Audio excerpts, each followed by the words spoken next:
காரைக்காலில் புகழ்பெற்ற காரைக்கால் அம்மையார் ஆலயத்தில் ஆடி கிருத்திகையை முன்னிட்டு அம்மையார் சந்தன காப்பு அலங்காரத்தில் பக்தர்களுக்கு அருள்பாலித்தார். ஈசனால் அம்மையை என்று அழைக்கப்பட்டவரும் 63 நாயன்மார்களில் பெண் நாயன்மாரரான காரைக்கால் அம்மையார் ஆலயத்தில் ஆடி கிருத்திகை நாளில் அம்மையாருக்கு சிறப்பு அபிஷேகம் நடைபெற்றது.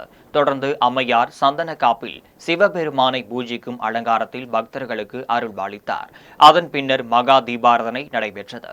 இதில் ஏராளமான பக்தர்கள் பங்கேற்று காரைக்கால் அம்மையாரை தரிசனம் செய்தனர்.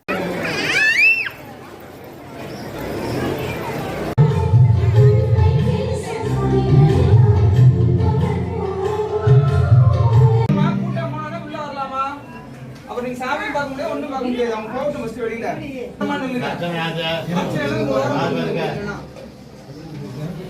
நாலு பேரா? ரவிக்குமார் பூசன்.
சாமி பேர்